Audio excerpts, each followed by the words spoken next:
Gente con clase, el podcast de Comisiones Obreras. Es una constante año tras año.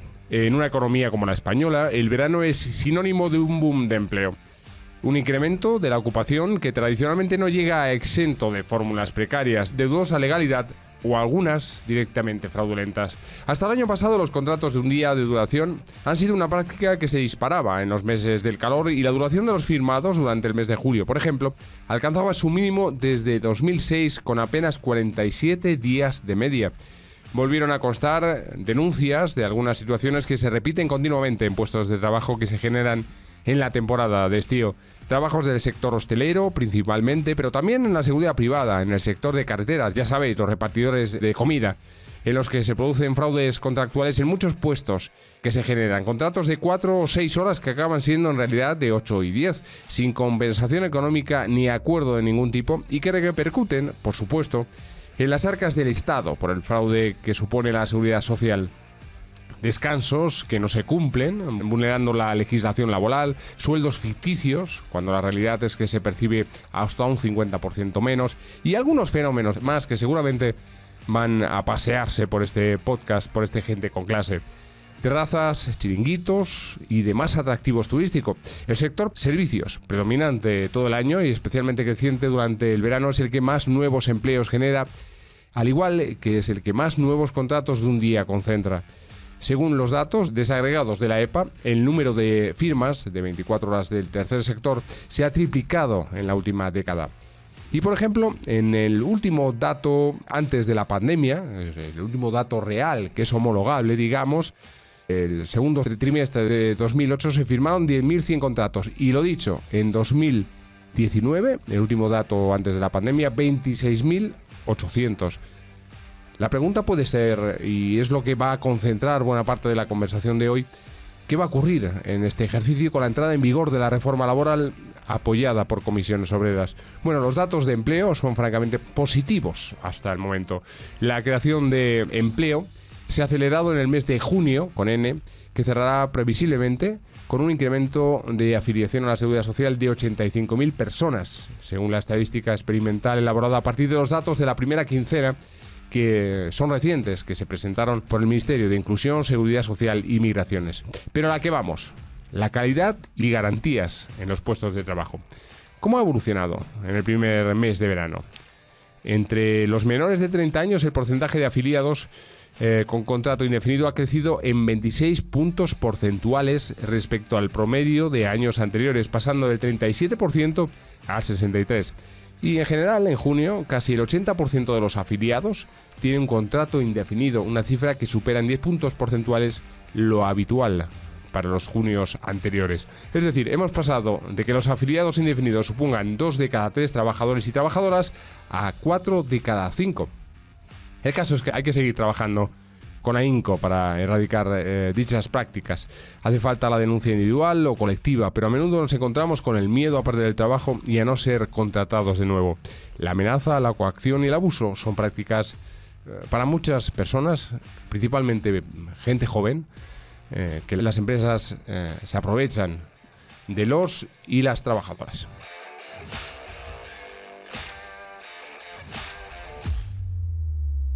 ¿Qué tal estáis? Saludos de José Julio Alonso, periodista del Gabinete de Comunicación Confederal de Comisiones Obreras y del único, del inimitable, los dedos vertiginosos, que viene con su rock duro cada lunes, Miguel del Río, que es nuestro compañero que hace posible que esto suene medianamente bien todos los días.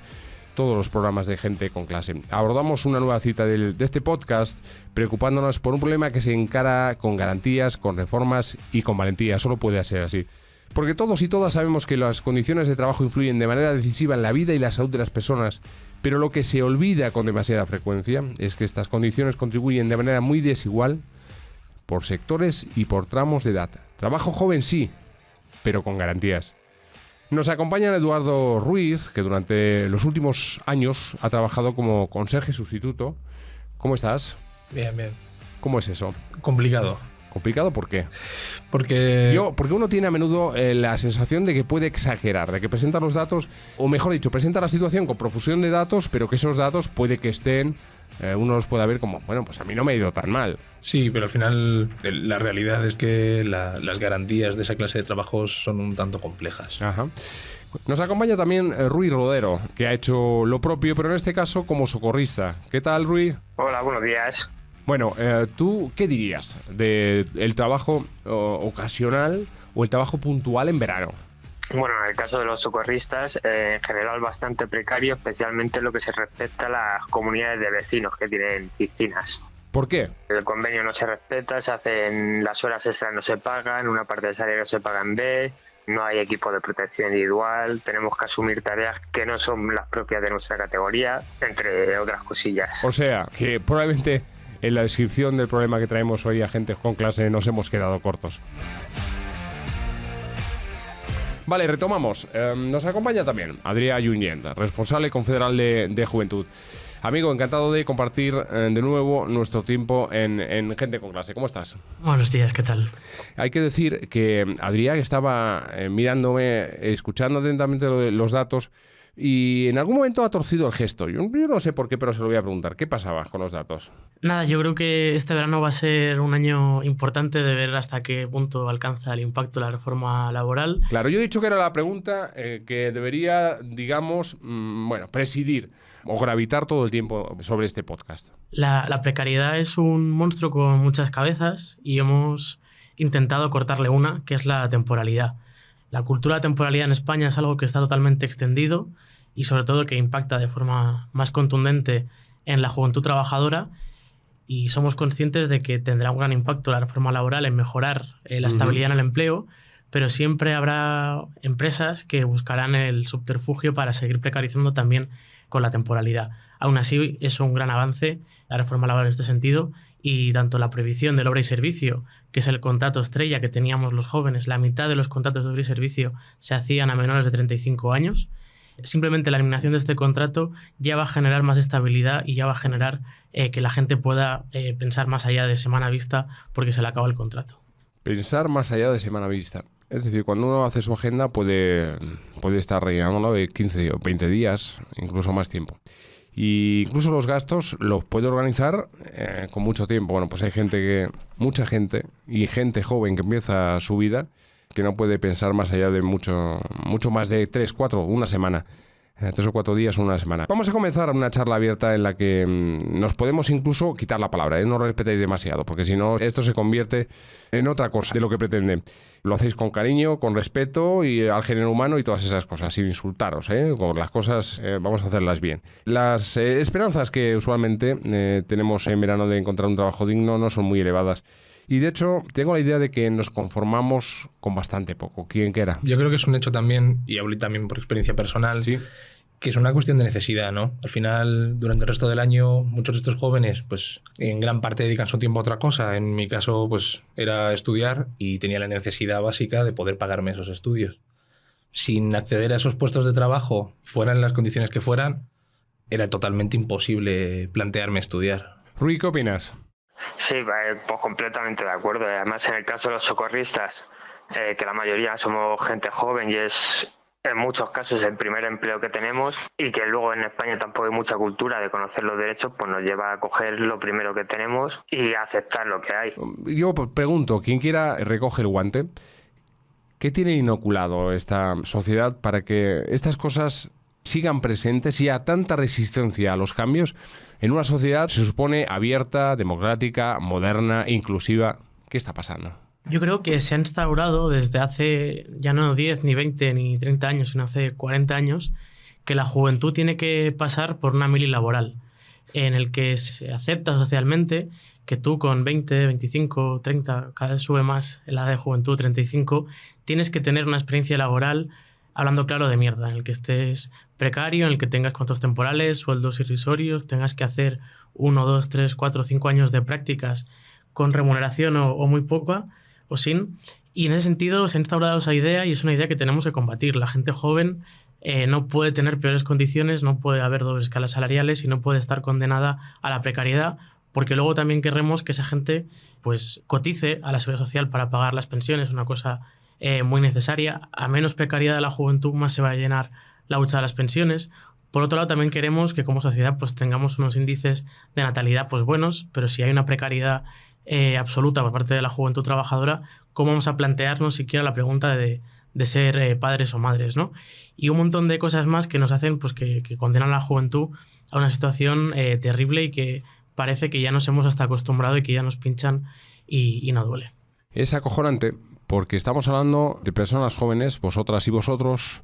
Probablemente, pues yo estoy convencido de esto, sois la generación mejor formada de españoles y españolas del presente al futuro. Sois la generación que tiene que hacer posible un cambio más solidario, que tiene que hacer posible que los problemas acuciantes que sufrimos, cambio climático, todo lo que nos viene y esas transiciones de todo tipo que afrontamos, bueno, pues salgan bien. O sea, haya plan A y haya plan B y que la solución final no sea desastrosa, ¿no? Vosotros tenéis que afrontar eso y, sin embargo, sois una generación maltratada, como lo hemos sido todos cuando hemos sido jóvenes. Pero, hostia, es que han pasado muchos años. Es que yo soy de la generación de la brujería que veía en televisión, cantaba y gritaba ¡viva el mal, viva el capital! Hostia, no mejoramos nada. Claro. ¿Qué está pasando? Yo creo que también, en parte, sobre todo en los casos en los que estos puestos de trabajo son sustituciones, se nos traslada una tendencia al servilismo según qué puestos, ¿no? Al final te encuentras con personas en diversos puestos de trabajo que han asumido esas condiciones como algo habitual. Entonces tú cuando llegas te encuentras de frente con ello y tienes que hacer frente a la situación. En algunos casos pues te rindes, en otros supongo que mantienes una postura un poco más dura. Pero yo creo que también viene dado en muchas circunstancias. ¿Sabes qué pienso? No sé qué opináis vosotros. Uno dedicado a una piscina en una comunidad de propietarios o inquilinos, como Rui, en una portería, por ejemplo, en una conserjería. Ahí yo me gusta hablar de solidaridad entre iguales. Quiero decir, cuando uno va a una piscina, se supone que el que tiene al lado es un trabajador o una trabajadora más. Cuando uno está en una portería, en una conserjería, en una comunidad también de propietarios o inquilinos, repito, bueno, pues está de igual a igual con gente trabajadora, con gente que tiene una panadería, una pollería, un bar o dos bares incluso. Y estamos entre iguales. ¿Dónde está la solidaridad entre iguales? ¿O esto es como la rebelión en la granja? Yo creo que la... Quiero decir, todos iguales, pero unos más iguales que otros. Yo creo que el problema no está ahí. Yo creo que el problema es que en España tenemos una economía de pymes y micropymes que en la mayoría de ocasiones no soportan ni empleo de calidad ni empleo estable, ¿no? Y creo que ahí está el tema, ¿no? Hostia, vale, se me ocurre. ¿Qué hacemos? Bueno, intentando que sobrevivan pymes que no pueden cumplir la legalidad. No, por supuesto, y ese es el tema, ¿no? Yo creo que en España tenemos que empujar, ¿no? Para que el gobierno desarrolle una economía mucho más fuerte, resiliente, más centrada en sectores como el I+D o la industria verde, porque es ahí donde sí que hay empleos de calidad para cubrir esa generación más preparada que decías, vale, ¿no? Sí, pero porteros, conserjes... Sí, pero si al final la gente socorristas, cobra más, tiene que haber, quiero decir. Claro, pues al final la gente tiene mejor empleo, también podrá pagar más por los mismos servicios para que sean de calidad y que la gente que trabaja en ellos también tenga salarios de calidad. Es cierto que si el señor o la señora que deja la basura en la comunidad en la que trabajas tú, por ejemplo, cobra más, puede afrontar unos gastos de comunidad más elevados que permitan a esa pyme, a esa pequeña empresa, cumplimentar con la ley, darte un contrato en forma, con garantías, sin fraudes, etcétera, etcétera, etcétera. Yo creo que sí, que es un hecho. Pero también es verdad que los ámbitos de trabajo pueden ser muy diferentes y estoy convencido de que el compañero que trabaja en piscinas estará de acuerdo conmigo. Muchas veces este tipo de trabajos se suelen dar en zonas donde las personas que viven allí pues tienen de forma habitual unas condiciones diferentes, ¿no? Me refiero, no es lo mismo trabajar en una comunidad de vecinos en Carabanchel que en plena Gran Vía. Entonces eso también hace que las diferencias nazcan de ahí y que parte de esa solidaridad se pierda. Sí, hay un libro maravilloso, La España de las piscinas, que convendría que leyésemos algunos capítulos, algunos extractos de ese libro para darnos cuenta cómo la economía de lo aspiracional afecta a toda la sociedad. Rui, te voy a hacer una pregunta. Se dice muchas veces, yo he escuchado, yo mismo lo dije, yo no soy tan viejo, iba a decir que hace 20 años que dejé de ser joven, pero igual hace alguno más. Yo me decía, algo es algo, es decir, yo aceptaba trabajos porque mi sueño o mi aspiración, ahora que hablo de economías aspiracionales, pues era trabajar en algo, desarrollar algo que tuviera que ver con lo que yo había elegido como estudio, ¿no? Como mi carrera. Y describe bien la situación en la que nos encontrábamos entonces, los y las jóvenes, ¿no? Pero yo creo que no ha cambiado mucho, que hemos aprendido a concebir el trabajo como una cuestión de suerte y no como una cuestión de derechos. A lo mejor somos en algún momento nuestros propios enemigos. Rui, cuéntame. Sí, yo creo que sí, que el trabajo, pues bueno, es lo que te caiga y a lo que se pueda ir. Y si hay que aceptar condiciones que no son las más propicias, son que, pues bueno, se acepta el trabajo. Claro, ¿cómo se afronta esto desde el sindicato? Yo creo que justamente la falta de vocación, ¿no?, de algunos empleos, yo creo que hay empleos muy precarios a la que hay que tener mucha vocación para quererse dedicar a ello toda la vida, ¿no? Nadie quiere ser precario toda la vida. Hace que se planteen soluciones individuales a lo que en realidad es un problema colectivo, ¿no? El empleo e incluso las ayudas, ¿no?, que se dan a veces de garantía juvenil, si me dan a mí una ayuda o le dan a una empresa una bonificación para que yo salga, para que me contraten a mí, a él no le van a contratar, a la otra persona, ¿no? Y en general el empleo es lo mismo. Si yo estoy mal en mi trabajo y me voy a otro, pues es una solución individual, ¿no? Voy a intentar salir de este sitio para estar mejor. Y eso lo que evita es que en los sectores justamente más precarios como hostelería, en general sector servicios, gran parte de él, ¿no? Y los dos ejemplos que tenemos hoy aquí es un claro ejemplo. Lo que genera es que esos sectores se vayan precarizando cada vez más y que nadie intente generar una respuesta organizada, ¿no?, sindical, para ese sector, ¿no? Yo creo que al final lo que hace falta es que la gente tome conciencia de que aunque sea un trabajo temporal, hay que organizarse, hay que mejorar las condiciones que se tienen, ya no solo por mí mismo, ¿no?, por uno mismo, sino también por los que vienen después, ¿no? Al final tenemos sectores en los que es muy complicado negociar y mejorar los convenios por el simple hecho de que si son tan precarios, son tan temporales, la gente se siente tan poco vinculada a su trabajo que no se organiza para mejorar, y yo creo que es uno de los retos del sindicato como herramienta de autoorganización, de que la gente perciba la utilidad y que la gente se mueva para mejorar su día a día, no cambiando de empleo, sino luchando para mejorar el que tiene en ese momento. A lo mejor hay algún freno que impide que ese mensaje llegue de manera nítida. Es un mensaje que se repite año tras año, se hacen campañas, se trabaja sindicalmente. Hay un montón de ejemplos todos los veranos en los que se trabajan eslóganes, se trabaja cartelería, se trabaja... Y se hace trabajo de acción sindical en las empresas, se abren buzones, llegan un montón de problemas, se conocen de primera mano, pero faltaba algo, un hecho que ya está ahí, es la reforma laboral y todo lo que va a venir después, ¿no? Que se anuncia, porque eso no termina, que se dijo que con esta reforma no termina, lógicamente, el trabajo en adecuar la realidad del mercado laboral español a una situación de justicia. Esto entronca directamente con este trabajo sindical. ¿Qué esperamos? ¿Qué tiene que pasar? Yo creo que el freno que decías, hay una cuestión. Yo creo que el sindicato acierta muchas veces, pero lógicamente quien hace cosas se equivoca. Pero en este caso yo creo que hay un freno externo que nos dificulta mucho la labor de organizar a los trabajadores y trabajadoras, que es lo que hace un sindicato. Una persona que trabaja en una conserjería, por ejemplo, no tiene compañeros, no tiene capacidad de convocar elecciones sindicales, no tiene capacidad de organizarse más allá de afiliarse, ¿no? Alguien que trabaja en una comunidad de vecinos, como mucho tendrá un compañero o dos, o como mucho tendrán cuatro personas para cubrir los turnos, ¿no?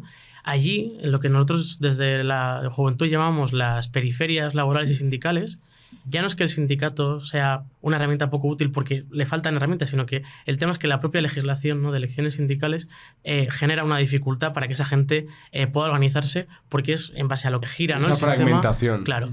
Y de hecho también hay otra cuestión que frenaba mucho, y ahora voy a hablar del caso de las piscinas.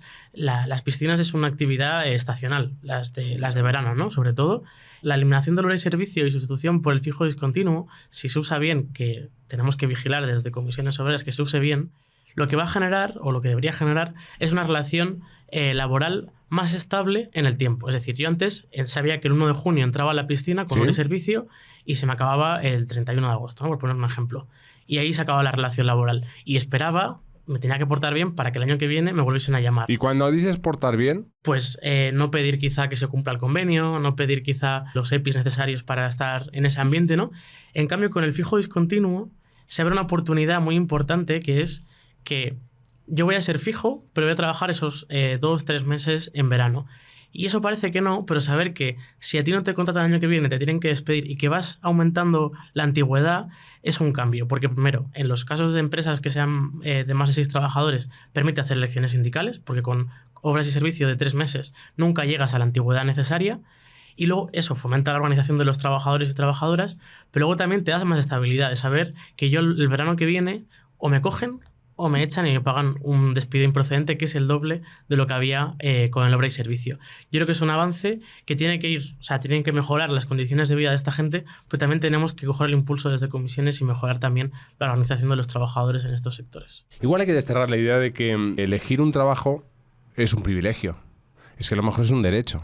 Dime algo, no me pongas gestos, dímelo. Yo creo que es un hecho que debería serlo, pero al final en la práctica es algo que se traslada de una forma muy diferente al trabajador. Entonces es muy complicado trasladar ese ideario de que tú tienes derecho a acceder a un puesto de trabajo con unas condiciones, cuando la realidad, en este caso los jóvenes vivimos, es esa, ¿no? Tú dependes, pues como decía el compañero, de trabajos estacionales, de que llegue el verano, de que te contraten o que no te contraten, y es muy difícil pensar que, pues, por ejemplo, un trabajador que esté trabajando en el caso de las piscinas. Yo trabajo en verano para, pues, formarme en cierto puesto de trabajo. Si luego encima de que todas estas circunstancias se dan, tienes una cantidad de barreras brutal para acceder a trabajos relacionados con lo tuyo, que era lo que tú decías antes, ¿no? Que era lo que yo esperaba de joven, era lo que yo estaba buscando, te das cuenta de que es muy complicado. Entonces, cuando a ti te hacen creer que algo es tan difícil o de tan difícil acceso, es muy difícil de asumir como un derecho. Y claro, todo eso influye en estados de ánimo. Y uno se levanta por la mañana, un día la cuesta tiene un 2% de desnivel. Y al mes siguiente te levantas y tiene un 4%. Y cuando llevas así 8 o 9 años se convierte en el turmalé. Y entonces llega el conformismo, llega la rebeldía. ¿Dónde llegamos? ¿Qué es lo que llega?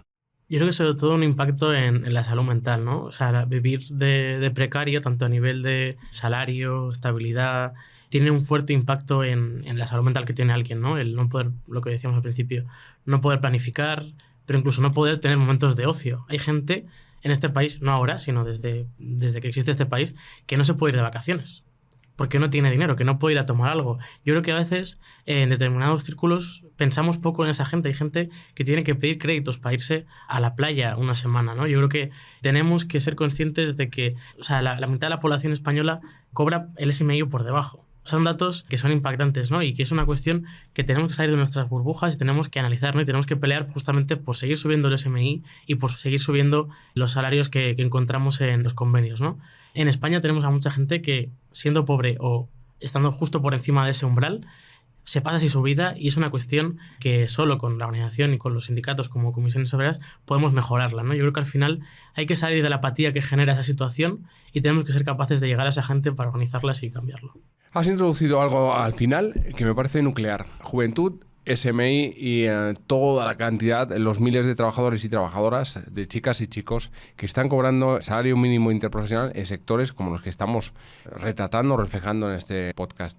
Eso responde a la pregunta, ¿para qué coño sirve un sindicato? El sindicato hace estas cosas. Claro, el sindicato lleva peleando para que se suba el SMI, para que se mejore el estatuto de los trabajadores, una reforma laboral. Y ahora mismo justamente estamos con el estatuto del becario, que sale un poco del tema que toca aquí. No tanto. Pero también lo que intentamos, lo que estamos peleando, ¿no?, dentro de la mesa de diálogo social es para mejorar, ¿no?, cómo los jóvenes pasan de los estudios al mercado de trabajo, para que ser joven cada vez menos signifique ser precario. Yo creo que esa es la clave de lo que el sindicato está trabajando y lo que intentamos conseguir, pero lógicamente para eso necesitamos también muchos más jóvenes afiliados y sobre todo organizados en su centro de trabajo y en sus barrios. Pues muy bien. Rui. Sí. Tú ibas directamente a trabajar, en unos minutos te tienes que ir. Bueno, cuéntanos, ¿cómo va a ser tu día hoy? En mi caso, yo ya sigo trabajando de socorrista, pero no es en una comunidad de vecinos, y yo no tengo quejas con aunque siempre es mejorable, pero desde el año pasado no tengo quejas con mis condiciones laborales. Entonces, bueno, nosotros trabajamos 9 horas, pero una de ellas es de descanso pagado. Tenemos compañeros que siempre es mucho mejor y más llevadero el día que estando en una comunidad de vecinos que estás solo y ni siquiera conoces al que te hace las suplencias. Entonces, bueno, yo en ese aspecto este año, ahora cuando entré a las 12 a trabajar, mucho mejor que en los pasados. Vale, ¿y por qué? Quiero decir, ¿cómo se ha conseguido eso? Las condiciones estas yo sé que las tienen desde hace más de 10 años. ¿Cómo las consiguieron en el pasado? No lo sé. También la empresa en la que yo trabajo no es una empresa de servicios, sino que es una cooperativa de viviendas con cierto componente social. Entonces, por ahí a lo mejor también pueden ir un poco que tengan mejores condiciones. Seguro que por ahí va, que tengan mejores condiciones. Y, Eduardo, ¿cómo será tu trabajo hoy? Yo es verdad que cuento con la suerte de que desde hace unos meses sí que tengo un trabajo estable y he podido pues, rehusar un poco de tener que acceder a trabajar en porterías. Pero si tuviera que recordar cómo fue el último verano trabajando como conserje, a estas horas todavía estaría limpiando.